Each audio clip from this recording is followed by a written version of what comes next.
We've traveled more than 7,000 miles to southwestern China through 4 different airports over the last 36 hours to get to this beautiful, stunning lake. Lugu Lake, with its crystal blue water and sharp, clean mountain air. But we didn't come here just to take in the breathtaking scenery. We're here to explore a corner of China that is known as the Kingdom of Women. It's the home of the Moso, an ethnic minority group of about 40,000 people. For centuries, these cloud-covered mountains sealed off their secrets, the lessons they could teach us all. But now, as the region becomes more accessible, the modern world is threatening their unique way of life. I've stumbled across this female utopia. Utopia is a strong term. Everything revolves around the place of womanhood at the pinnacle. We needed a guide to help us understand a society very different from our own. So we asked Waihang Chu, author of a book titled The Kingdom of Women. As a corporate lawyer working in Singapore and Los Angeles, she was fed up with her male-dominated workplace. A visit here 10 years ago transformed her life forever. Do you think this place is unlike most places on Earth? Yeah, it is. The woman's voice counts a bit louder than the men's. You hear young women saying, when you're born, you just feel like you're really treasured. That wasn't immediately clear to us. At first, we saw Moso women doing the kind of work you see in many less developed countries. Weaving, cooking, or harvesting in the fields. But we started to get a sense for how radically different this place is and how much power women really have as soon as we went inside a Moso home.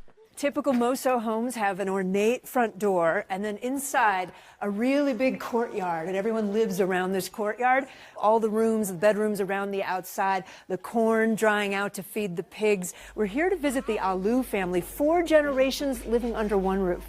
You're the grandmother, you're the eldest daughter, you are the youngest daughter, and you are her daughter.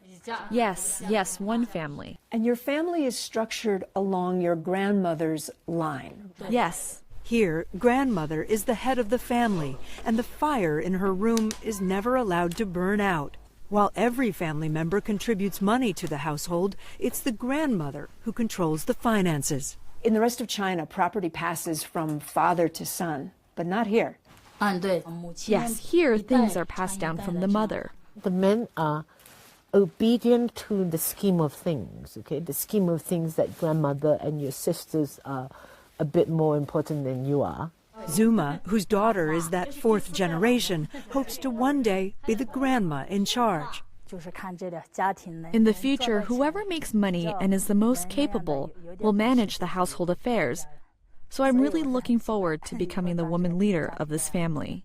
There aren't very many cultures like this one. Anthropologist Tammy Blumenfield has been traveling here to study the Moso for nearly 20 years. How would you describe what exists here? Well, it's a matrilineal society. Your father doesn't really matter as much in a matrilineal society. Your mother is the one who counts in terms of your family membership. Here, brothers and sisters live their entire lives in their mother's home where they were born and raised. And only the children of the women are part of this extended family.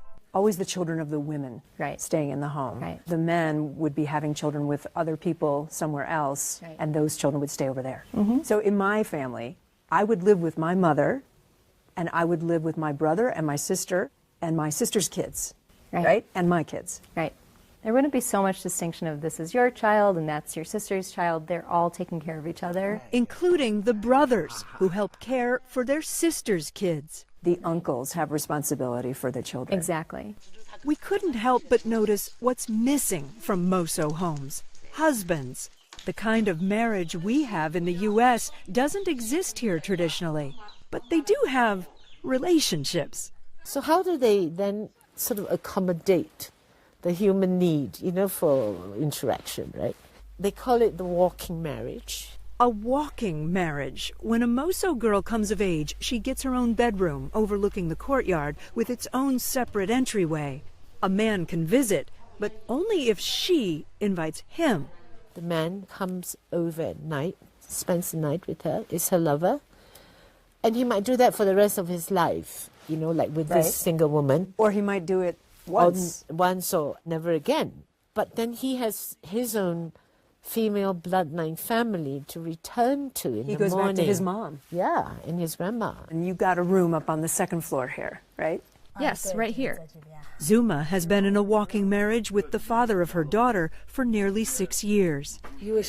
Two people are together because they like each other. And if you no longer have feelings for that person, then you break up without question. It's a natural separation. It sounds like women here have a lot of freedom.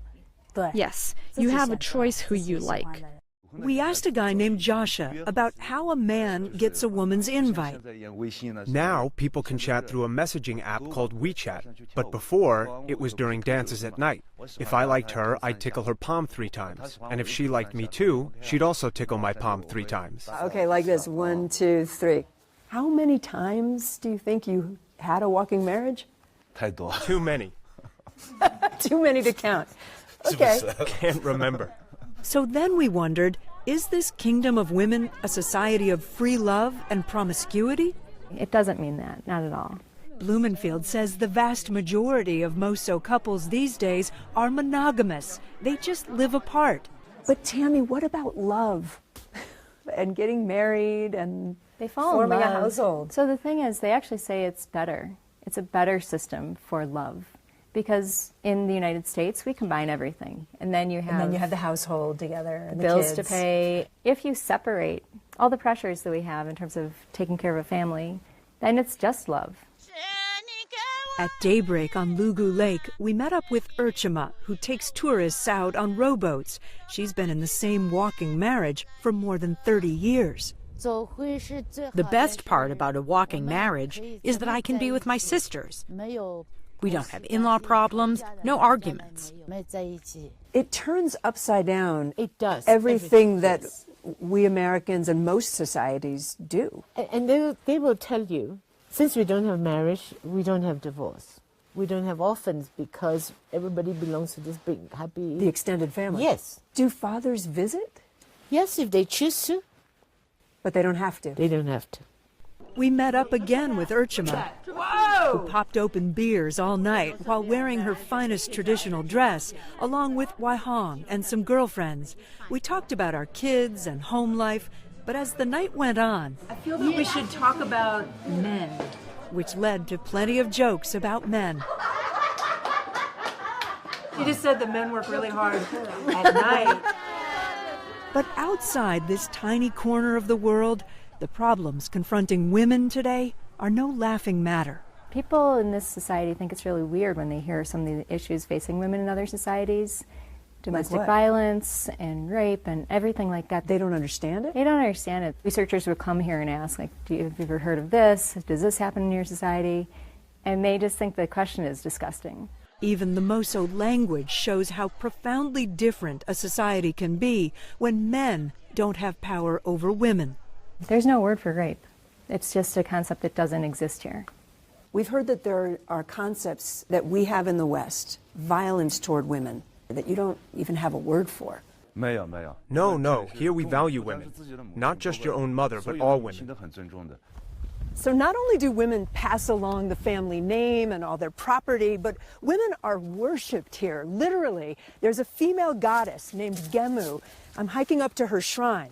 In their local religion, she's the most revered among all their gods and goddesses, and worshipped precisely for her female spirit. They hold a huge festival every year in her honor. But just how long will that tradition last? Increasingly, tourism is changing this once isolated society.